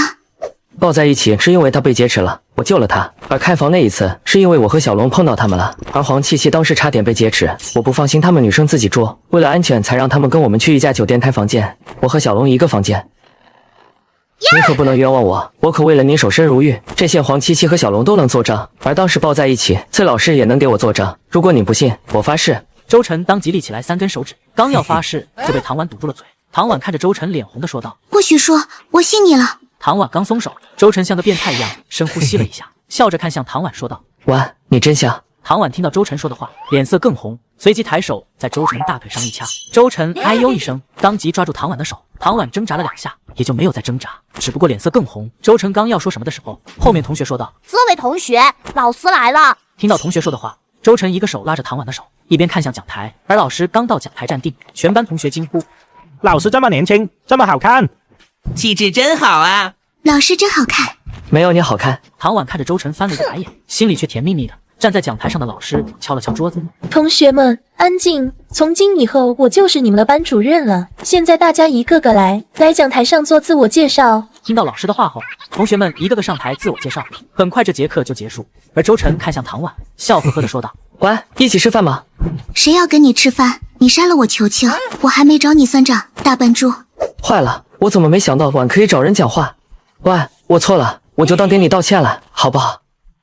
这算约会吗？算，肯定算的。唐婉刚答应，周晨的电话就响了起来。周晨接听以后，对唐婉说道：“婉，我们出去一趟，你帮我给老师请的假，爱你哦。”唐婉脸色红彤彤的答应后，周晨离开了教室，来到了江州大学学校门口。大老远陈凯就给周晨打招呼：“陈哥，我在这。”“你怎么这么快？瞒着你爸妈来的？”“要是给我爸妈说，他们肯定不会让我来。陈哥，我饿了。”周晨听到赵凯的话后，无语的说道：“我先给你100块钱，我下午还有课，没有太多时间带你，你先去开个房间，吃点东西，下午6点左右我去找你。”赵凯答应后，周晨迅速的来到了教室，和唐婉同时从兜里拿出糖，问对方吃不吃。两人愣了一下，随即不约而同的笑了起来。周晨说道：“我吃你的，你是我的。”周晨将奶糖包装去掉后，喂给了唐婉。而唐婉脸色红彤彤的，也将手里的糖喂给了周晨。就在这甜蜜蜜的时候，唐婉手机响了起来。唐婉刚接听，就听到黄琪琪焦急的声音：“娃娃，你快看咱们高中群！”在唐婉旁边的周晨听到黄琪琪的话后，打开手机看到群里消息，脸色一变。没想到班长是这样的人。啧，怪不得这么有钱，原来是这样啊！我也想体验一下班长的感觉啊！周晨看到这些消息，又往上翻了几页，看到是一个叫罗军的人发的消息，而且还发了照片。周晨当即在群里艾特罗军，气愤地问道：“罗军，郑飞给你多少钱？”“什么郑飞？我刚才发的就是铁证。”高中3年，班长什么人，大家都清楚。我相信。就是，班长肯定不是那种人。唐婉看着周晨，脸色阴沉，问道：“周晨，发生什么事情了？你没在群里吗？我之前那个好你码忘了。”听到唐婉的回答，周晨将手机给唐婉，让唐婉看上面的消息。唐婉看到后，眼角浮现泪水，看向周晨说道：“周晨，你要相信，这人是我哥。”周晨看向唐婉笑了一下，摸了摸唐婉的头，说道：“我相信你，爸，我先联系崔老师，看看怎么解决这个事情。”崔老师见过我哥，崔老师可以作证的。听到唐婉的话后，周晨当即联系了崔老师，而崔老师作证照片里的人是唐婉亲哥后，群里风波才平息。而崔老师询问周晨：“周晨，你选的什么专业啊？”“崔老师，我选的电子商务，和唐婉一个班，你要和他聊一下吗？”“好，麻烦周同学把电话给唐婉同学吧。”崔老师和唐婉刚聊2句，周晨就被柳絮喊走搬书，而唐婉和崔老师聊完，就看到周晨手机出现的消息，但唐婉没有偷看，而是将手机放到周晨桌子里。此时，一名名叫陆菲菲的同学向唐婉借手机打电话，就在打完后没多久，周晨回到座位上，唐婉对周晨说道：“周晨，有人给你发消息。”“谁？”“不知道，我没看。”周晨打开手机，发现是柳如烟，而唐婉拿起来书，但是目光一直往周晨手机瞟。看到是柳如烟给周晨发消息，唐婉也好奇周晨会怎么回复。“晨，晚上铁血盟来江州，陪我们吃饭吧，我请客。”“没时间。”唐婉看到周晨回复的消息，脸上浮现笑容，而周晨看到唐婉后，一边笑一边问唐婉：“婉儿同学，你在笑什么呢？”“我没笑，我有笑吗？我明明在看书。”周晨听到这话，笑容更甚，看着唐婉说：“是吗，婉儿？你书拿反了？”唐婉一激灵，随后将书拿正，脸越来越红，瞥了一眼周晨，随后说道：“对了，我晚上和黄琪琪去吃饭，你和我一起去呗。”听到这话后，周晨脸色难看，不好意思的对唐婉说道：“婉儿，我晚上真没空，有个朋友来找我，我要去给他找房子。”听到这话，唐婉心情瞬间低落。原来他不是为了搪塞柳如烟，而是真没时间。周晨看到唐婉，脸色越来越不好看，当即拿出手机翻出和赵凯的聊天记录，随后一脸正经的对唐婉说道：“你看，我是真的，我们想做个工作室。”唐婉看了周晨和赵凯的聊天记录后，也明白是自己想多了，随后翻了个白眼，对周晨说道：“好吧，那你怎么补偿我？”周晨仔细想了想，一个坏主意瞬间浮出脑海，一脸坏笑的看向唐婉：“那让你亲一口。”想得真美，好好上课。听到唐婉的话后，周晨当即好好听讲，没多久就下课了。因为今天太阳很大，所以周晨找了一个纸箱子，走到唐婉身边说：“今天太阳太大了，这样就不晒了。走吧，婉，我们去吃饭。”这别样的造型导致周晨和唐婉被附近学生注意，而操场上的一位学姐看到后，对身边的林夕瑶说：“夕瑶，你看，那不是你未来小姑子吗？”林夕瑶目光跟随李思思手看到了唐婉和周晨，而此时林夕瑶另一个闺蜜上前说道：“夕瑶，你小姑子要被人泡走了。我看那个小帅哥很普通嘛，你小姑子来头这么大，竟然会被这样的小子泡到手。”林夕瑶拿起来手机，将唐婉和周晨的样子拍下后，发给了唐杰，随后看向调侃她的闺蜜说道：“放心吧，她不会知道唐婉的。”而此时在自家宾馆休息的唐杰看到了母老虎给他发的消息，兴致缺缺的打开查看，当看到自己的妹妹和周晨在一起的样子，瞬间拳头紧握。果然是周晨这小子，当时就不该去救他的，就应该被那个歹徒弄死。唐杰手机再次响动，还是林夕瑶发来的消息：“需要我去警告这小子吗？”“不用，我自然有办法整这个小子。”“你不怕婉儿记恨你？”“我的人办事靠谱，你不用管了，帮我看好婉儿。”唐杰回复完这条消息，点开林夕瑶发来的照片，看着周晨冷笑了一声后，将手机撇到一边，接着打传奇。另一边，周晨和唐婉来到食堂，周晨去打饭，唐婉占座位，这一切全让柳如烟看在眼里。柳如烟心里很不是滋味，难道我真把他弄丢了？郑飞此时将饭菜放在柳如烟面前，看着低落的柳如烟询问道：“怎么了，如烟？”柳如烟摇了摇头，吃着饭菜像嚼蜡。而另一边，周晨吃饭的样子，成功逗乐了唐婉。你吃饭能不能文雅一点？唐婉一边口头嫌弃周晨吃饭不文雅，一边疯狂给周晨加红烧肉，边加边说：“慢点吃，我不喜欢吃肥肉，你帮我吃了吧。”“遵命，我的宝。”听到周晨说的话后，唐婉脸色微微一红，而周晨好奇地问道：“那你喜欢吃什么？婉？”“除了肥肉和动物内脏，其他的我都可以。”你会不会感觉我太挑食了？周晨听到这里笑了笑，开始细数柳如烟的毛病。说到最后，周晨自己都笑了，对着唐婉说：“喂，你说我当初是不是有病？她除了长得好看一点，还有啥优点？好看不就行了？快吃吧，下午还要军训，我会不会只是周晨的替代品？”周晨和唐婉吃完饭就开始了下午的课程。转眼下午课结束，周晨去找赵凯，发现赵凯身边有2个人，于是好奇地问道：“凯子，这2位是？”陈哥，这2个跟我是传奇好兄弟，听说你这能赚钱，也想跟着一起来。周晨本来挺反感赵凯这个行为，但是一想游戏搬砖只是自己起步的时间，于是也没再多说什么，让2人进行自我介绍。陈哥好，我是吴辉。周晨听到吴辉的名字以后，瞬间想起来前世太子酒店的幕后人正是吴辉。最辉煌的时候，特使整个江州地下皇帝，可惜因为吴斌惹到了一个京城少爷的女朋友，导致被灭。当初官方为了消灭吴辉，甚至连坦克都开了过来。陈凯见周晨走神的样子，于是走到周晨身边问道：“陈哥，你在想什么呢？”“没啥，你们饿了吧？走吧，我带你们去吃饭。”周晨说完，便领着3人在路边拦了出租车。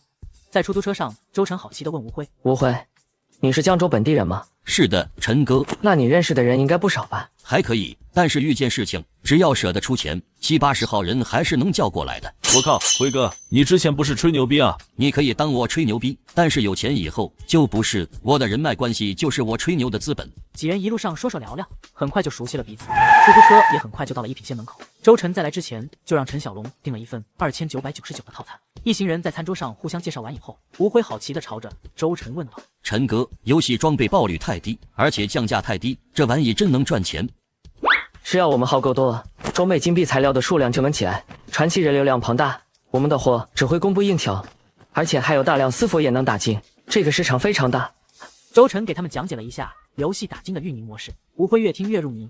随后，周晨对吴辉3人说道：“我现在给你们2个选择，第一就是每天200，第2个就是吃每个月收入的10%。”吴辉3人听到周晨点头，震惊了一下，纷纷选择了第一个。在吃完饭后，周晨让吴辉找了几处好一点的房子，最后选中了一个市区的3室1厅，押3个月，付3个月，收你3000。王静看着周晨，一脸笑意的再次开口：“如果你们感觉不满意的话，我们还能谈谈价格。”周晨似乎早就看出来王静想法，于是开口反驳道：“静姐这么好看，我可不舍得让你吃亏。”周晨掏出3000块钱递给王静，开口说道：“静姐，这是3000块钱，我明天来找你签合同。”“合同我家就有现成的，要不现在去我家把合同签了吧？”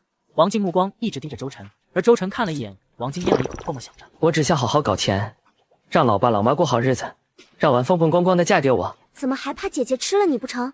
周晨无奈只好对王静说：“那个什么静姐，我学校还有事，我先走了。”周晨说完话，就拉着陈小龙朝外面飞了。而陈小龙一脸坏笑的看向周晨，说道：“陈哥，不好一个练习技术的机会，你就白白浪费了，你不会不行吧？”周晨听到陈小龙说的话后，一脚踢过去：“你才不行，你爹我神得很。”陈小龙躲开了周晨踢的一脚后，笑着说道：“哎，陈哥，你踢不到我。”周晨看着跟小孩似的陈小龙，无奈的摇了摇头，随后掏出来手机打了一个电话。没过2秒，电话接通，电话那边传来一道声音：“咋了？周晨兄弟，咋了？周晨兄弟。”周晨将想配电脑的事情给王猛说了，王猛也是把熟人介绍给了周晨。等周晨忙完回到宿舍，刚把手机充电开机，就看到了 QQ99加消息。周晨当即打开手机，看到是唐婉发的，随后笑着回复：“回到宿舍，酱菜手机没电了，现在忙完了。”“这么久不回消息，是有别的女生拉你的手吗？”“吃醋了。”“才没有。”周晨又和唐婉聊了一会，互相道了晚安。周晨退出与唐婉的聊天窗口，发现顾青雨也给他发了消息：“你是不是喜欢唐婉？”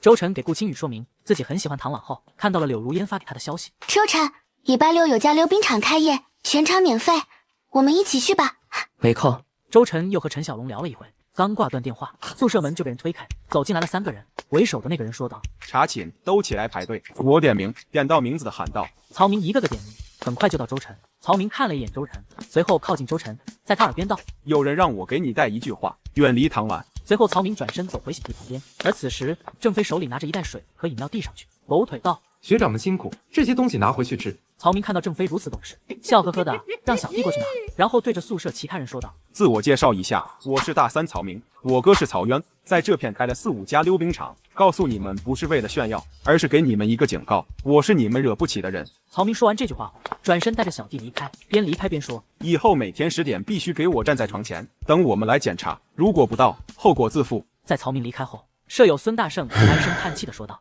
看来大学不好混啊，这样的人也能来江州大学，跟他妈社会人似的。”你没听见他刚才说的吗？他哥是这片儿的老大，阿成是走关系进来的。周晨，曹明刚才和你说了什么？没什么，抓紧睡吧。周晨说完后，躺在床上想了一会，拿出手机询问吴辉。再不，辉子，你认识草原吗？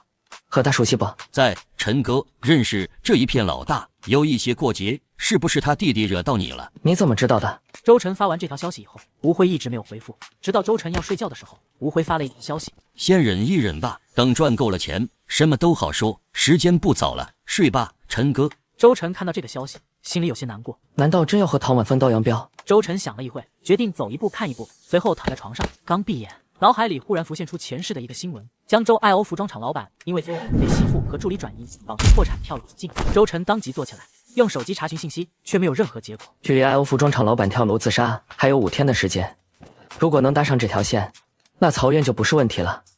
但是怎么联系上呢？不想了，先睡觉吧，明天问问小龙。转眼第2天，周晨依旧坐在唐婉身边。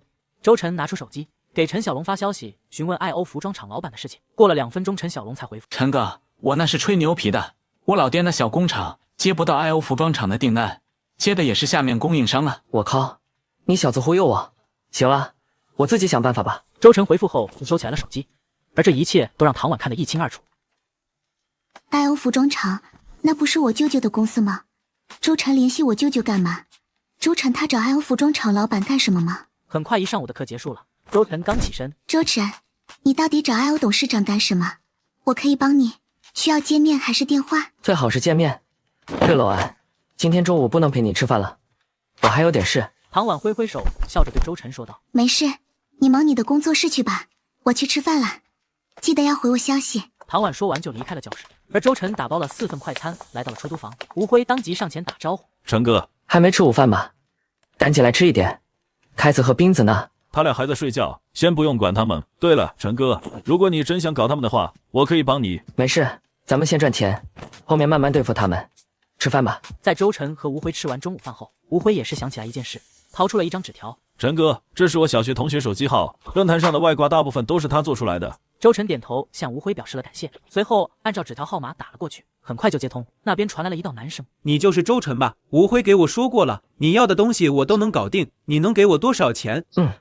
辉子是我兄弟，你是他介绍的，我也相信你，我按照给辉子的工资给你，你今天过来吧，给你算1天工资。周晨解决了心头大事，也是很开心。由于下午还有课，所以给吴辉说了一声就回学校了。而刚到学校门口，就收到唐婉的消息：周晨，给我带1瓶水。好的，晚。回复完唐婉后，周晨立刻就去了商店买了2瓶水。在结账的时候，正好遇见了曹明，而曹明看到周晨手里的2瓶水，于是上前挡住周晨的路。2瓶水给唐婉带的，昨天给你说的都忘了。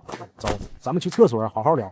周晨知道自己干不过他们，于是笑呵呵地对曹明说：这2瓶水请你们喝。曹明从周晨手里拿过水后，靠近周晨耳边威胁：别让我再扎到，要不然带你去厕所好好交流一下川渝特色。曹明说完话后，当即招呼小弟离开，而周晨飞快地从校外买了2瓶矿泉水，回到教室将水递给唐婉。你怎么累成这样？被几条狗盯上了，我就只能拼命跑了。不辞，唐婉笑了起来，从桌子里拿出小风扇递给周晨。下次自拍发给我看看你狼狈的样子。周晨笑了笑，没有回答。而唐婉又掏出一张纸条，放在周晨桌上。这是我舅舅帮我要的爱欧公司董事长的电话号，我舅舅也给他说过了，你可以约他见面。连爱欧公司董事长都听你舅舅的，看来你舅舅来头不小。他是我舅舅的同学，两人有些交情。还得是我家晚，厉害！我先给他约个时间。周晨直接按照电话号打了过去，约好时间后直接挂断，整个时间不超过1分钟，而很快就到了下午放学的时间。周晨一刻不敢耽误，立刻赶往了约定地点。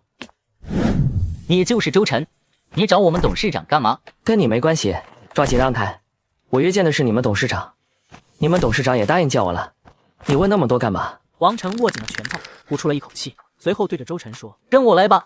王成带着周晨来到了咖啡馆2楼一个靠窗户的位置，而座位上一个中年男人正在浏览一本杂志。老板，周晨来了。王立群看到周晨来到，伸手邀请周晨坐到对面，随后询问完周晨喝什么后，好奇的询问：你找我做什么？周晨没有回话，而是用眼光看了一眼司机。王立群笑呵呵的让司机下去，随后看向周晨：这下可以说了吧？周晨当即拿出手机，编辑了一条短信给王立群，并且示意王立群看手机。王立群当即掏出手机看的内容：你有可能被监视监听，所以我不能直接和你对话交流。我接下来会继续发信息给你，你看见信息不要露出震惊以及愤怒。王立群看到后笑了笑，以为周晨是刚毕业大学生，想用这个方法引起自己的注意。但当看到第二条消息，属实把自己惊了一下。你妻子和你的司机有奸情，他们会在3天内套现贵公司3个亿资金。别问我怎么知道的，你可以去查。如果没有，我可以负所有责任。王立群和周晨又用短信聊了一会后，王立群愤怒，头也不回，当即让司机送自己回去。而周晨从咖啡馆离开后，就去银行把全部钱取出来，直接去了工作室。在路上还收到了王立群的消息：你最好没有骗我，否则我必定让你被江州大学除名。希望3天后你还能用这种语气和我说话。周晨发完消息，当即把手机收了起来，内心吐槽王立群果然是一个恋爱脑。不管怎么样，我也是仁至义尽了。不管了，干正事要紧。没多久，周晨来到了工作室，4个正在忙碌的大老爷们听到动静，转头看到了周晨，4人齐齐起身给周晨打招呼，而周晨笑着让他们坐，随后看向齐航：“你就是齐航吧？欢迎加入我们。”周晨上前2步伸出手，而齐航看了周晨一眼，象征性的握了握手，然后自顾自抽烟。陈哥，你来我这里坐。周晨笑着应答，随后坐在吴辉旁边，看他们正在吃饭，于是随后起开一瓶啤酒，高举起来：“来，为了我们团队初具规模，喝一杯。”周晨这边吃吃喝喝，而另一边爱欧服装厂老板坐在办公室内，无奈地叹了一口气，随后拿起手机打了一个电话，电话接通，说清了事情缘由。姐夫，对不起，拜托你了，等查出来，我必定上门给我姐负荆请罪。你姐很想你，多久没来了？你自己心里有点数吧。哎，给我2天时间。周晨这边吃完喝完，赵凯和吴斌喝得躺在沙发上，而齐航走到电脑前，插了一个 U 盘，挥挥手让周晨过来。周晨过去看到电脑屏幕上的东西，瞬间震惊。我靠，这么多外挂，都是最新的。吴辉笑呵呵地走了过去，对着周晨说：“陈哥，你放心，我给你找的绝对是最靠谱的。这货平时抠门的很，外挂都不舍得给我。”齐航又喝了一口酒，打了一个酒嗝，摸摸头说：“我还指望这些赚钱呢，这些外挂通过 QQ 给你们了，你们先玩，我去研究一下多开启。”周晨看到这些挂，当即也是来了兴趣，于是根据指导安装完外挂后，打开了传奇，来到了幻境迷宫，没多久就引来了大批玩家。靠，这是外挂吧？这装备，这伤害，不可能啊！妈的，一起弄死他！周晨怕还没检测好外挂性能就被封号，于是当即瞬移离开，来到了另一个场景刷怪。没多久，一个战士拿着屠龙过来，二话没说，直接向周晨砍去。而周晨也看到了战士手里拿着的屠龙。此时齐航说：“陈哥，我这有个秒人的外挂，能把他的屠龙精准爆下来，爆下来后直接交易给辉子，咱们就发了。”周晨点了点头，直接安装秒人外挂，一发火球术就将拿着屠龙的战士秒杀。而另一边，在酒店的唐杰看着屏幕目瞪口呆。我操，我的屠龙！唐杰砸了2下桌子，随后大吼：“可恶啊，可恶！”好半晌后，唐杰才缓了过来，在工会里开了悬赏。有个叫往事随风的挂逼爆了我的屠龙和记忆戒指，你们帮我找到这个人，线上也好，线下也罢，找到以后有重赏。而另一边，周晨将屠龙交易给辉子后，账号就被封禁，而周晨心里有些犯罪感，问道：“不会贵官方的盯上吧？这8万可不是小数目。”找个人出手吧，最好今晚就卖掉，要不然很可能会出事的。我可以找到买家，稍等一下。齐航说完这句话后，当即拿出手机拨打电话，没2秒，那边就接通了电话。齐老弟，这大半夜的给我打电话干嘛？齐航给杨红讲完情况后，杨红给了齐航一个地址，让他们来找自己交易。周晨二话没说，带着吴辉和齐航很快到了某酒店楼下。刚到酒店门口，齐航就看到了杨红派下来接他们的人，笑呵呵的上前递烟。航哥，好久不见了，杨总呢？黄毛拿过烟点了起来，随后笑呵呵的对齐航一行人说道：“走吧，我带你们去。”周晨一行人跟着黄毛见到杨总，经过一系列的砍价还价，最后成功交易了10万元。交易过后，周晨问杨总要了一个名片后，就回到了工作室内。如果没有老齐的外挂，我们也赚不到这10万块钱，所以老齐拿3万，我和老吴各拿2万，陈凯、吴斌还有小龙拿1万。几人都没有意见。分完钱后，周晨又给王猛打了1万块钱封口费，因为只有王猛知道他的身份。而齐航也在此时完成了多开器和脚本。陈哥，多开器弄好了，来试试。周晨当即开始操作，但是没过多久就被强制下线。齐航过来一看，无奈的说道：“这是游戏维护，看样子我又要忙一阵了。”齐航说完就坐在电脑上开始忙碌。而另一边，爱欧服装厂老板办公室内，王立群看着手里照片，却十分气愤。就在此时，王立群的妻子白倩倩走了进来。老公，我今天要去惠县出差，有点远，能不能让你司机送我一下？闻言，王立群瞬间暴怒，将照片甩在白倩倩的脸上。而白倩倩和司机王成看到以后，顿时如遭雷击。没有，老公，这都是伪造的，你要相信我。对，王总，我怎么可能会跟白总干这些事情？伪造的，从6年前就开始伪造了是吗？听到王立群的震怒，王成吓得跪倒在地，一边瑟瑟发抖地说：“群哥，对不起，我是畜生。”白倩倩听到王成的话后，瞬间明白计划失败，而王立群失望地看着白倩倩。就在此时，王成手持匕首刺向王立群，老东西受死！王立群迅速躲开王成的袭击，边跑边叫保安。而在公司下面，一辆豪车停在门口，唐婉和唐杰跟着父亲唐远山下了车，而唐婉刚下车就一脸懵：“舅妈。”爸，这是咋回事？等一会儿你们问问你舅舅就知道了。唐婉和唐远山来到王立群的办公室，而王立群正在包扎伤口，但是伤口却一直流血。走，还是去医院吧。王立群包扎好伤口后，将白倩倩出轨和周晨提醒的事情全部都说了一遍。听舅舅说完，唐婉气愤地说：“真是知人知面不知心，亏舅舅你还对他那么好。”唐婉一直陪着舅舅说话，而唐杰在帮舅舅处理公司惊慌的事情。另一边，周晨刚睡没多久就被一个电话吵醒，周晨无奈起身接听了起来。周晨，我已经想好了，我愿意跟你交往。你有病是吧？有病就去120，滚！周晨说完话后，就将电话挂断，转身接着睡觉。而看着周晨挂断电话的柳如烟，瞬间红了眼眶，看向一旁的田雪萌。雪萌，周晨变了，他真的变了，他不喜欢我了，我该怎么办？以你的颜值，要什么样的男人找不到，何必非要找周晨呢？柳如烟摇了摇头，对着田雪萌说道：“其他人都是贪图我的颜值而已，我现在才发现，只有周晨对我是真心的。之前郑飞带自己去酒店，那家伙就想和自己住一起，傻子都能看出他有什么花花肠子。”田雪萌正想着如何劝解柳如烟的时候，突然听到邻桌女生喊道：“啊，好漂亮的保时捷啊！保时捷是什么？你都不知道保时捷吗？那一辆车售价280万。”听到女生的话后，不少有手机的同学纷纷打开相机和豪车留影，而听到这句话后的柳如烟却开心了起来。雪萌，我知道我找男朋友的标准了。另一边，周晨在睡醒后，正好传奇的维护也结束了，齐航正在实验星座的外挂。此时，吴辉却对周晨说道：“陈哥，我们给我们的工作室取一个名字吧。”听到吴辉这么说，几人纷纷举手同意。而为了取名字，开始了讨论。最后还是周晨敲板子，决定叫龙腾，寓意龙腾虎跃。而齐航此时拿出笔记本和笔：“咱们以后肯定越做越大，所以我先给咱们公司设计一个 logo。”好啊，那你设计一个大一点的，咱们公司日后你一定能走出国门的。先把这个工作室搞起来再说吧，现在别把话说得太满。吴辉和陈小龙听到齐航的话后，纷纷站起来指责齐航，而齐航也是硬气的说道：“我这个人比较直爽，有啥说啥，想象都是美好的，谁都有脑子和梦想，但现实往往是残酷的。”陈小龙和吴辉还想说什么的时候，周晨却笑笑阻止了他们。而此时正好周晨的电话响起来，周晨一看是唐婉打来的电话，直接接听。周晨同学，你在干嘛呢？喂，我在工作室呢，你要来玩吗？本来今天打算找你去玩的，但是今晚我家有个聚会，所以明天再找你了。周晨和唐婉又聊了2句后，依依不舍地挂断了电话。在刚挂断电话后，周晨又来了一个未知来电。周晨随手点下接听，是王立群打来的电话。我妻子将会净身出户，王成谋杀未遂，至少5年起步。多谢你了，有时间没？晚上请你吃饭。改天吧，最近没有时间。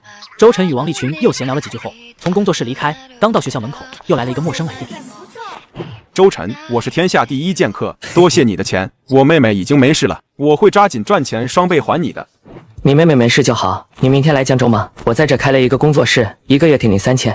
吴强思索了一下，好，我明天就能到。周晨和吴强聊完后，刚进入寝室就听到了吱呀的声音。我操，这么早就开始锻炼了？随后周晨坐到自己床上，拿起来手机开始浏览手机市场。现在都是2G 时代，如果想要入场手机市场，那必须要发展一套属于自己的系统，而这2年内必须入场了。周晨还在想着，而孙大圣转出被子就看到了周晨，惊了一下。我擦，你什么时候来的？3分钟前就来了。周晨说完就起身离开了寝室。还是要出去自己租房子住。在周晨计划搬出寝室的时候，兜里的手机响了起来。周晨看到是老妈的电话，随手接了起来。儿子，没上课吧？怎么了，妈？赵凯在你那吗？在，我叫来的。周晨给自己老妈讲了自己的想法后，周晨妈也是放心了起来。好，我知道了，别忘了几天后是你外公生日。周晨听到这句话后，突然想到前世在外公家看到的新闻。江州首富郭云聪在江县的一家古玩店花8万块钱捡漏了一幅徐悲鸿画的马到成功真迹，转手就卖了386万的天价。听到了没，臭小子？听到了，妈，我有点事，一会给你聊。周晨说完后，直接挂断了电话，然后来到学校门口，想要打车。这时有辆出租车驶过，周晨刚上前，唐婉就从车里出来。周晨，婉，你家里聚会这么早就结束了？对，刚想去找你。婉，我有点急事，要回江县一趟，你先回去吧。周晨说完就上车，丢给司机700块钱。师傅给你700，包来回，我要在那休息1天，你也不要接活了。就在周晨说话的时候，唐婉也上了车。我也跟你回去。真的吗？哇，那真是太好了。周晨在车上想起了当时买下那幅字画需要8万块钱，而自己身上现在没有那么多，于是泛起了头疼。难不成要向小婉借钱吗？而唐婉看到周晨一直皱眉，于是问道：怎么了？有什么事情？我能帮忙吗？我想向你借8万块钱。唐婉笑笑，刚想答应，听到司机说：小姑娘，你可别被骗财又骗色啊！唐婉听到这句话后，瞬间火了。我男朋友问我借钱，跟你有什么关系？停车，把给你的700退600，我们不坐你的车了。抱歉，两位别生气，我为刚才的话给你们道歉，我也没有恶意，只是出于善心提醒而已。而周晨一直笑着看向唐婉，刚发完火的唐婉看到周晨笑着看自己，不由领悟，问道：你笑什么？哇，你刚才说我是你男朋友啊？没有，你听错了。两人一路上说说笑笑，凌晨的时候到了江县，刚下车，周晨就带着唐婉来到了酒店，开了2间房。在第2天，周晨来到了唐婉房间前敲门。喂，还没起床吗？周晨又敲了一会，感觉不对劲，推门，门开了，进去一看，唐婉没在房间。周晨瞬间慌张了起来，拿起来电话给唐婉打电话，听到却是系统提示音。而周晨听到拨打用户已关机，急忙找到前台询问：大姐，刚才有一个女孩出去吗？没见，干嘛？你们认识吗？我们昨天晚上一起来的，能不能看一下监控？监控坏了，没时间，谁知道你真的假的？周晨听到这句话后，瞬间暴怒，拳头砸向前台桌子，厉声质问。周晨一拳砸向前台，眼神愤怒地看向服务员：如果我女朋友出了事，你们这个酒店给我等着。周晨说完以后，就外出寻找唐婉，和司机师傅找了2个小时都没有找到。周晨失落地走回酒店，刚到酒店就看到唐婉抱着一个黑色塑料袋过来了。周晨慌忙将唐婉抱进怀里：哇，以后能不能不要让我找不到你？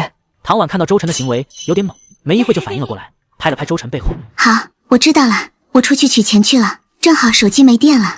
周晨又抱了一会唐婉，随后松开，而唐婉把手里抱着的塑料袋递给周晨。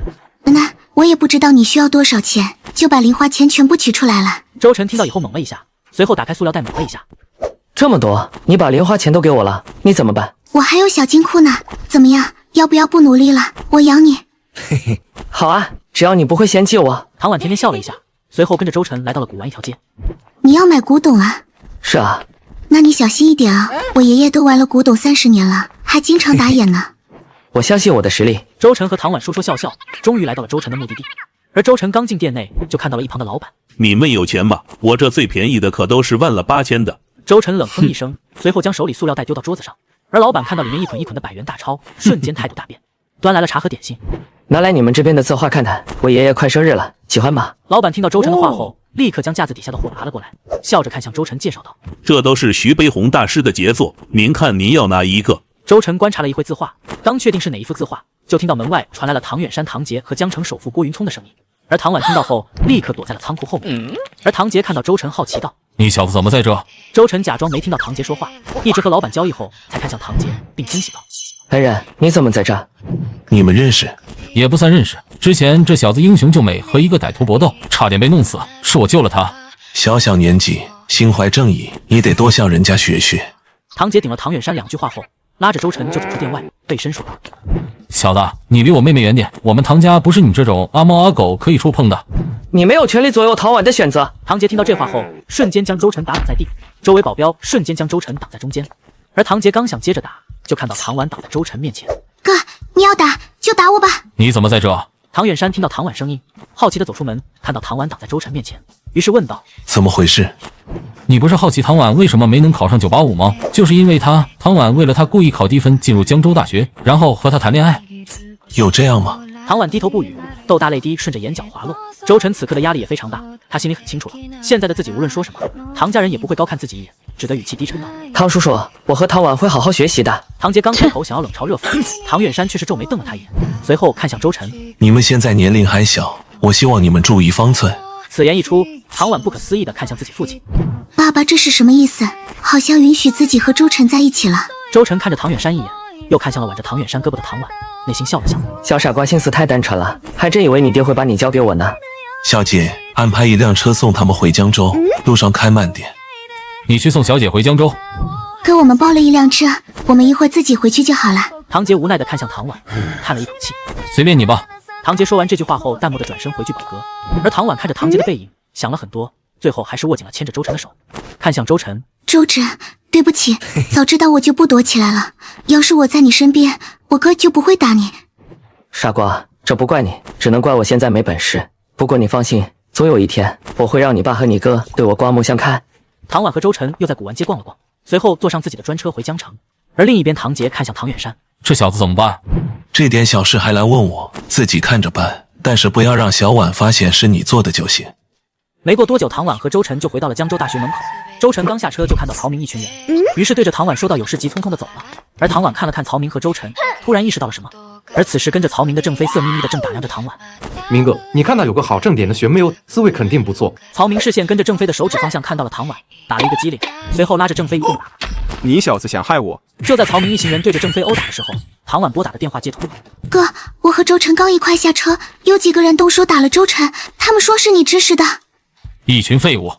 果然如此，周晨看到他们就像看到了猫一样。婉婉，我只是让他们保护你，没想到会对周晨动手，我一会打电话教训他们。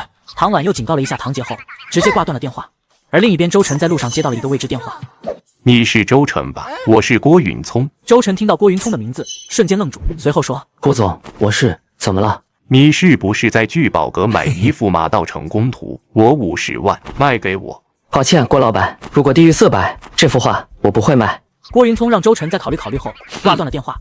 这小子真不好搞定，要不是为了那块地皮。就在郭云聪思考的时候，桌子上的电话也响了起来。郭云聪接听后，那边传来了急躁的声音：老板，万兴地产的人也去了聚宝阁。听闻此言，郭云聪脸色瞬间一黑，随后说了几句话后挂断了电话。而另一边，周晨刚到工作室，又接到了一个未知来电。你好，我想买你手里的那幅画。你打算出多少钱？300万，你看可以不？不好意思，郭老板出价320万了。周晨说完这句话后，挂断了电话。而另一边，万兴地产办公室内，一个女人举着电话气呼呼地说：这小子竟然敢挂断我的电话！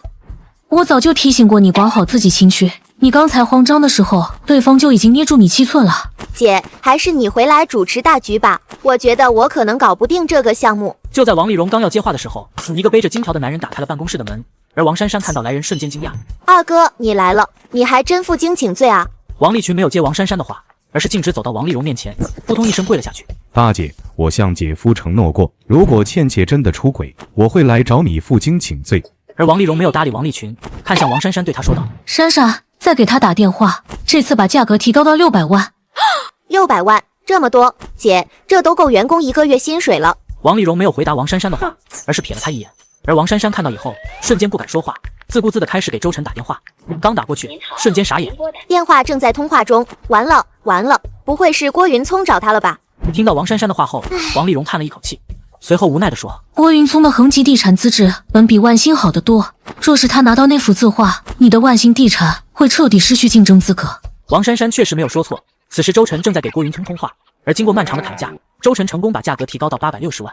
那好，我走，我这就把我的账户发给你，到时候您可以联系人来找我取这幅字画。周晨话落，挂断了电话。没过多久，郭云聪就看到了周晨发来的账户，随手将这个账户发给了坐在他旁边的财务经理。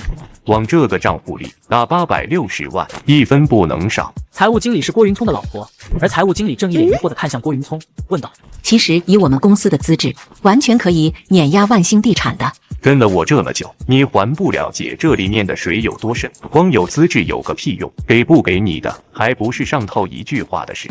唐远山的妻子不是已经彻底脱离万兴地产了吗？就算万兴地产拿到那块地，对你也没太大影响吧？而且，我还听说王丽蓉和唐远山的夫妻关系并不和睦，他们已经分居3年，只偶尔一次家庭聚会才会见上一面。你不了解唐远山，这家伙喜欢看《孙子兵法》，我觉得他这是明修栈道，但杜陈仓他们是在故意迷惑我的视线。等万兴地产成长起来，这2口子重新控股万兴和IO，立刻就能把我推下去，而我们所有的商业都会遭到打击。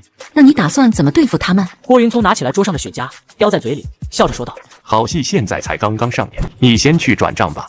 此时周晨正搂着唐婉在校园中散步，这时他的手机响起，他拿起手机，一条短信，已汇款。周晨笑着放下手机，此时他还不清楚自己已经陷入豪门家族争斗的漩涡中。